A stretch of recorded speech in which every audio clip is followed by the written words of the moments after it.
ወደ ይቅርታ ሚዲያ ቤተሰቦች እንኳን ወደ ይቅርታ ሚዲያ በሰላም መጣችሁ። ቻናሌን ላይክ፣ ሰብስክራይብ እና ሼር ያደርጋችሁ ቤተሰብ ሆኖ ይጠቅማል ካላችሁ ለጓደኞቻችሁ አጋሩ። ዛሬ ደግሞ በአዲስ ቪዲዮ መጣናል። የክርስቲያን መከራና ሌሎችም በሚለው የቅዱስ ዮሐንስ አፈወርቅ መጽሐፍ እንነጋገራለን። አስተማሪ የሆኑ ነገሮችን አጋራችኋለሁ።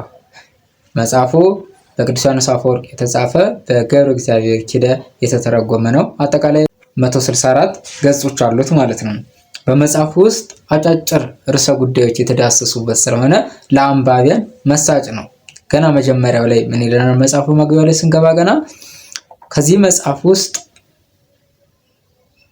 በሽታችሁን እየመረጣችሁ ዕለት ዕለት አንዳንድ በሽታችሁን በዚህ መጽሐፍ ታከሙ ይለናል። ስለዚህ እኛም ዴይ ቱ ዴይ ወይም በዕለት ዕለት ጉዟችን ውስጥ የሚገጥሙንን በሽታዎች በዚህ መጽሐፍ እናክማቸው የዕለቱ መልእክት ነው።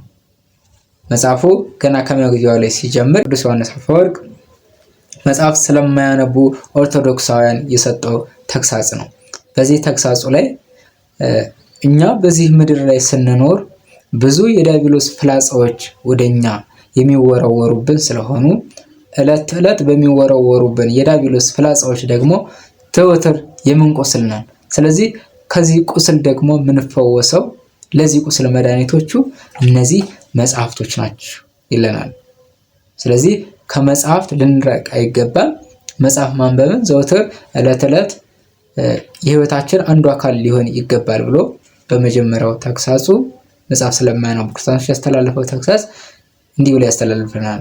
አንተ ሰው በዚህ ዓለም ብዙ ውጣ ውረድ ቢኖርብህ፣ ብዙ ስራ ቢኖርብህ፣ ነገር ግን የሚገጥሙ 24 ሰዓት ውስጥ የሚገጥሙ ብዙ ፈተናዎች ስላሉ እነዚህን ፈተናዎች ድል የምታደርጋቸው መጽሐፍትን በማንበብ ነው ይለናል። ስለዚህ መጽሐፍትን ልናነብ ይገባል ብሎ በዚህ መጽሐፍ ላይ አባታችን ቅዱስ ዮሐንስ አፈወርቅ ጠንከር ያለ ተግሳጽ ያስተላልፍልናል ማለት ነው።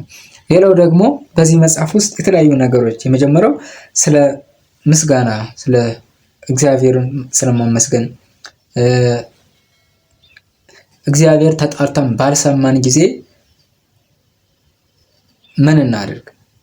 እግዚአብሔርን እናመስግን ብሎ አባታችን ከዚህ ጋር ቅዱስ ዮሐንስ አፈወርቅ ያስተላልፋል። እግዚአብሔርን ተጣርተን ባልሰማን ጊዜ እናመስግን የሚል አጭር ጽሑፍ አለ። ደስተኛ መሆን ትፈልጋለህን? አቤቱ ጌታችን ስምህ በምድር ሁሉ ምንኛ ድንቅ ነው።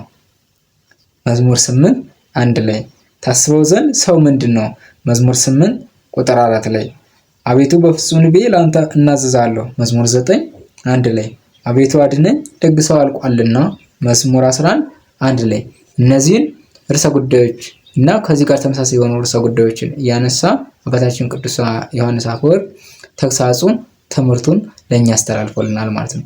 ከዚህ በዕለት ዕለት የሚገጥሙን ፈተናዎች፣ በውስጣችን የሚመጡ ሀሳቦች፣ ክፉ ሀሳቦችን ድል የምንነሳበት የምናሸንፍበት ተግሳጾችን በዚህ ውስጥ አስተላልፎልናል። ለባል የተሰጠ ምክር፣ ባል ከሚስቱ ጋር በምን አይነት መንገድ መኖር እንዳለበት፣ ለሚስት የተሰጠ ምክር፣ ሚስት ከባሏ ጋር በምን አይነት መንገድ መኖር እንዳለባቸው ያስተላልፈናል ማለት ነው። በትዳር ውስጥ ማን ለማን ይታዘዝ፣ በትዳር ውስጥ ማን ለማን ይታዘዝ በሚል ርዕስ እንዲሁ አጭር የሆነ ትምህርት አስተላልፈናል አባታቸው ማለት ነው። በተጨማሪ በዚህ መጽሐፍ ላይ በጣም ደስ የሚል አንድ ጽሑፍ አነበው። ክፉ ሚስቱን አልፈታም ስላለው ፈላስፋ ጥበብ ይለናል። በገጽ 40 ላይ የሚገኝ ጽሑፍ ነው። ወደ ጽሑፉ እንሂድ። ክፉ ሚስቱን አልፈታም ስላለው ፈላስፋ ጥበብ በቤት ውስጥ በሚስትህ ምክንያት አንድ ደስ የማያሰኝ ስህተት ቢፈጠር አይዞሽ ልትላት ይገባል እንጂ ሐዘኗን ልታባብሰው አይገባህም። ሁሉንም ነገር ብታጣም እንኳን ከጎኗ ሁን። እርግጥ ነው ለባሏ ደንታ ከሌላት ሚስት በላይ ምንም አሳዛኝ ነገር የለም። በእናንተ ዘንድ ጸብ፣ ክርክር ከሚፈጥር የሚስት ጥፋት በላይ አሳዛኝ ነገር የለም። ስለዚሁ ዋና ምክንያት ግን ለእርሷ ያለ ፍቅር እጅግ ጽኑ ሊሆን ይገባዋል።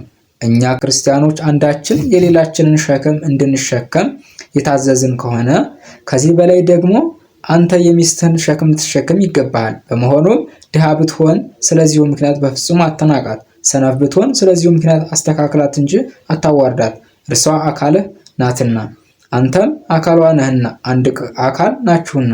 ክፉ ነች፣ ቁጡ ነች፣ ራሷን መቆጣጠር የማትችል ግልፍተኛ ነች ልትለኝ ትችላለህ። ስለዚሁ ጠባይዋ እጅግ ልታዝን ይገባሃል። ነገር ግን እግዚአብሔር ይህን ጠባይ ያርቅላት ዘንድ ጸልይላት እንጂ አንተም መልሰህ አትቆጣት። ልታሳምናት ሞክር እንጂ ወደ ሙግት አትግባ። እነዚህን ክፍተቶቿን ከእርሷ ለማራቅ ሁሉንም አይነት በጎ ዘዴዎችን ተጠቀም። ይህን እንደማድረግ ሚስትህን የምትመታትና የምታሰቃያት ከሆነ ግን እነዚህ ህመሞቿ እንዲድኑ አታደርጋቸውም። ኃይለኝነት የሚወገደው በጭካኔ ስራ ሳይሆን በየዋህነት ነውና። ከዚሁ በተጨማሪ ሚስትህ በየዋሃት ስትይዛት ከእግዚአብሔር ዘንድ ሹመት ሽልማት እንደምታገኝ አስታውስ። ከአሕዛብ ፈላስፎች አንዱ ክፉ መራራና ስርዓት የለሽ ሚስት ነበረችው ይባላል። ከዕለታት በአንዱ ቀን ለምን ከእርሷ ጋር እንደሚኖር ወይም ለምን እንደማይፈታት በተጠየቀ ጊዜ ጠቢቡ ሰው በገዛ ቤቱ ውስጥ የፍልስፍና ትምህርት ቤት እንዳለው ነበር የመለሰው።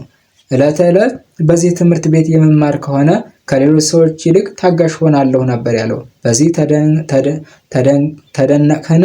እኔ ግን መላእክትን እንዲያውም ከእነርሱም በላይ የዋሃን ሆነን እግዚአብሔርን እንድንመስለው ከታዘዝነው ከእኛ ይልቅ አረማውያን ሰዎች ጠቢባን ሆነው ስመለከታቸው ፈጽሜ አለቅሳለሁ። ያ ፈላስፋ ሚስቱን እንዳይፈታት ምክንያት የሆነው የእርሷ ክፉ ጠባይ ነው። እንዲያውም አንዳንድ ሰዎች ይህ ፈላስፋ ትሆነው ዘንድ ያገባት ይህን ለማግኘት ብሎ ነው ይላሉ። አንተም እጮኛ ስትመርጥ በምርጫ ተሳስታ ክፉ ሚስት አግብተህ ከሆነ ወይም ብታገባ ቢያንስ ይህን አረማዊ ፈላስፋ አብነት አድርገው። ሚስትህን ለማስተካከል የተቻለህን አድርግ። ክፋቷን በሌላ ክፋት አትመልስላት። ከእርሷ ጋር ሆነ የትዳርህን ቀንበር የምትሸከም ከሆነ ሌሎች ብዙ ረብ ጥቅሞችን ታገኛለህና መንፈሳዊ ተግባራትን ለመተግበርም ቀላል ይሆንልሃል ይለናል የአባታችን የቅዱስ ዮሐንስ አፈወርቅ ምክር ነው። ስለዚህ ይህ መጽሐፍ አጫጭር ነገሮች የተላለፉበት ነው። ለህይወታችን ጠቃሚ የሆኑ ነገሮች የምናገኝበት ነው። በጣም ሰፊ ረጅም አጫጭር ጽሁፎች አሉ፣ ብዙ ጽሁፎች አሉ። ይህ መጽሐፍ ብታነቡት ታተርፉበታላችሁ። የክርስቲያን መከራና